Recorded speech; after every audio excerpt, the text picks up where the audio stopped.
என் அன்பு குழந்தையே, வாழ்வில் இந்த நிமிடம் நாம் நேசித்த ஒன்று நடந்து விடாதா என்று வேண்டி தவிக்கும் உன்னுடைய மனதை நான் அறிவேன் மகளே. என்னையே நம்பி இருக்கும் உன்னை உன்னுடைய அப்பா எப்படி ஏமாற்றுவேன்? நீ என்னிடம் கேட்கும் அது உனக்கு எவ்வளவு முக்கியம் என்று தெரிந்தும் உனக்கு எப்படி தராமல் இருப்பேன்? இந்த நாள் இதை முழுவதுமாக கேட்டுவிட்டு சந்தோஷமாக இரு. நாளை முதலே நீ ஏங்கி தவிப்பதை அடைவதற்கான வழிகள் பிறக்கும். நீ நன்றாக நிம்மதியாக உறங்கி பல நாட்கள் ஆகிவிட்டதல்லவா? இதோ உனக்கான வேலைகள் முடிந்துவிட்டது. சீக்கிரமாகவே உன்னுடைய வாழ்க்கையில் வசந்த காலம் பிறக்கப் போகின்றது. நீ என்னிடம் எதிர்பார்த்தது நிறைவேறுவதற்கான எந்த முன்னேற்றமும் காணப்படவில்லை என்றுதானே வருந்திக் கொண்டிருக்கின்றாய்? வாழ்க்கையில் பின்னோக்கி இருக்கின்றோமே, எப்போது முன்னோக்கி செல்வோம் என்றுதானே கலக்கத்துடன் காத்திருக்கின்றாய்? வாழ்க்கை உன்னை பின்னோக்கி இழுக்கும் போதே மனம் தளராதே. பின்னோக்கி இழுக்கப்படும் அம்புதான் அதிவேகத்துடன் முன்னோக்கி பாய்கின்றது. எனவே இந்த வாழ்க்கையில் நீ பின்னோக்கி போகும் போதெல்லாம் 4 அடிகள் முன்னோக்கி செல்கின்றாய் என்பதை உறுதியாக நம்பு. நீ கண்ட தோல்விகள் அவமானங்கள் எல்லாம் தான் உன்னுடைய வளர்ச்சிக்கு உரமாகும். இந்த உரம் கிடைக்க பெறாதவர்கள் அத்தனை எளிதாக வளர்வதில்லை. எனவே நீ ஒவ்வொரு முறை சங்கடங்களால் சூழப்படும் போதும் தோல்விகளை பெறும் போதும் நீ முன்னேறி கொண்டிருக்கின்றாய் என்பதை மறந்து விடாதே. அடுத்தடுத்த தோல்விகளும் போராட்டங்களும் தான் உன்னுடைய வாழ்வில் உன்னை அடுத்தடுத்த நிலைக்கு கொண்டு செல்லும். உன்னுடைய வாழ்வில் எது நடந்தாலும் இது ஒரு பிரச்சனை அல்ல, இதை நான் வென்று விடுவேன் என்பதை உன்னுடைய தாரக மந்திரமாக வைத்துக்கொள். இதனால் இதுவரை நீ காணாத நன்மைகளை ஒவ்வொரு சூழ்நிலையிலும் காண்பாய். பிரச்சனை என்று ஒன்றும் இல்லை என்பதை உன்னுடைய வாழ்க்கையின் தாரக மந்திரமாக இருக்கட்டும். அப்பொழுது உன்னுடைய இதயத்தில் வெற்றி கொடி எப்படி பறக்கின்றது என்று பார். எந்த சூழ்நிலையையும் எந்தவித சந்தேகமும் பயமும் இல்லாமல் ஏற்றுக்கொள்ளும் மனப்பான்மை உன்னிடம் இருந்தால் அனைத்தும் உனக்கு சாதகமாகவே இருக்கும். எல்லாம் உனக்கு சாதகமாகத்தான் வடிவமைக்கப்பட்டுள்ளது என்பதையும் நீயே புரிந்து கொள்வாய். உனது தற்போதைய நிலையை எண்ணி வருந்திக் கொண்டிருக்காதே. அனைத்தும் உனக்கு நன்மையில் முடியுமாறு நான் உனக்கு செய்து தருகின்றேன். இதை உனக்கு உறுதியாக சொல்கின்றேன். நீ என்னிடத்தில் கேட்டுக்கொண்டிருக்கும் எதையும் நான் மறக்கவில்லை. இப்பொழுது நீ கேட்டுக்கொண்டிருப்பது உன்னுடைய வாழ்வில் எத்தனை அத்தியாவசியம் என்பதை நான் அறிந்துள்ளேன். உன்னுடைய வாழ்க்கையே இதை முன்னிறுத்திதான் இருக்கின்றது என்பதையும் நான் அறிவேன். அதை உனக்கு பரிபூரணமாக தருவதற்காகத்தான் நான் ஆயத்தமாகி கொண்டிருக்கின்றேன். நீ நினைத்த எல்லாமும் நடக்கும். நீ கேட்ட எல்லாமும் கிடைக்கும். யாரிடமும் கேட்டு கிடைக்காதது இந்த பெருமாளிடம் கேட்டால் கிடைக்கும் என்பது உனக்கே தெரியுமல்லவா? நீ என்னிடம் கேட்டும் விட்டாயல்லவா? இனி அதை உன்னிடம் சேர்ப்பதற்கான வேலைகளை நான் பார்த்துக் கொள்வேன். உன்னுடைய வேண்டுதல்களுக்கான விடைகளை கூடிய விரைவில் அளிக்கின்றேன். இப்பொழுது உன்னுடைய குழப்பத்திற்கான தீர்வு கிடைத்து விட்டதல்லவா? இதோ இப்போது சந்தோஷமாக இரு. நாளை முதலே நீ வேண்டி நின்றது உன்னுடைய அருகில் நெருங்குவதற்கான எல்லா வழிகளும் பிறக்கும். நம்பிக்கை இருந்தால் நிம்மதியாக இரு. அனைத்து நல்லவற்றையும் நான் நடத்தி கொடுக்கின்றேன்.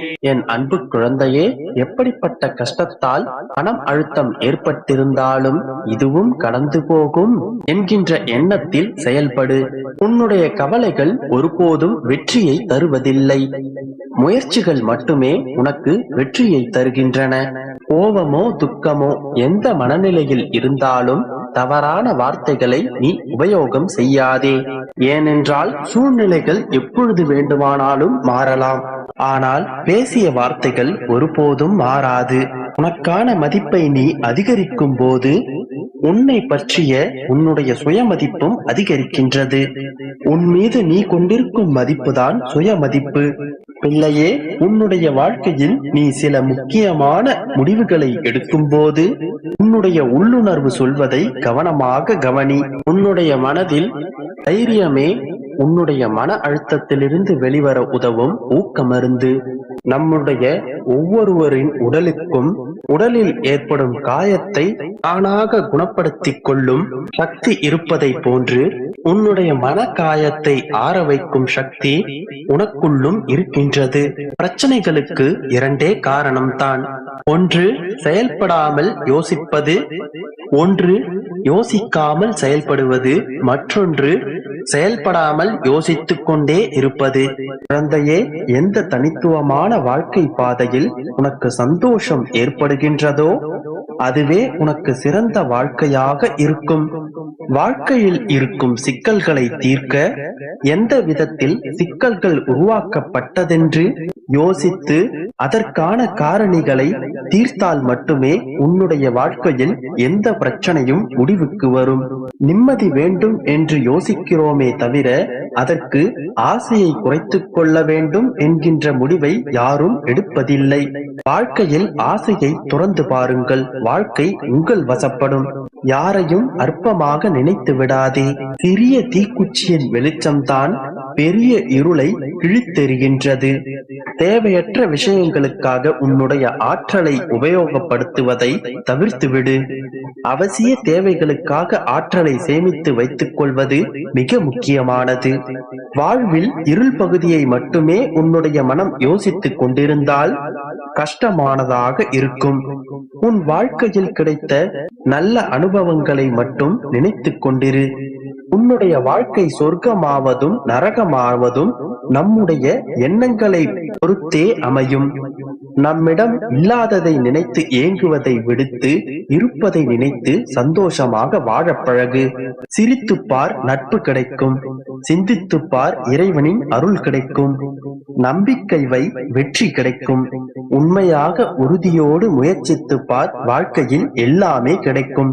நல்லதே நினை, நல்லதே நடக்கும். நம்பிக்கையோடு இரு, நல்லதே நடக்கும். என் அன்பு குழந்தையே, உன் வாழ்வில் நடக்கும் அடுத்தடுத்த நிகழ்வுகளை அவ்வப்போது கூறுகிறேன் என்று உனக்கு நான் வாக்களித்திருந்தேன் அல்லவா? இதோ அடுத்து உன் வாழ்வில் ஒரு மாற்றம் நிகழும். நீ எதிர்பார்க்கும்படியான சந்தோஷப்படக்கூடியதுமான ஒரு மாற்றம் நிகழும். அன்று முதலே அனைத்தும் மாறும். நீ விரும்பியபடியே அனைத்தும் மாறும். ஒருமுறை நீ என்னை பக்தியோடு நோக்கினால் உன் ஜென்மம் முழுதும் நான் உன்னுடனே இருப்பேன். உண்மையான அன்பினை தவிர நான் உன்னிடம் வேறு எதையும் கேட்பதில்லை. நீ கூப்பிடும் போது உன்னை காப்பாற்ற நான் ஓடோடி வருவேன். அந்த நேரத்தில் காலமோ இடமோ என் குறுக்கே நிற்க முடியாது. சதா சர்வ காலமும் நான் உனக்கு பின்னால் உனக்கு துணையாகத்தான் நின்று கொண்டிருக்கின்றேன். நான் எங்கு எவ்வாறு எவ்விசையை இயக்குவேன் என்று உனக்கு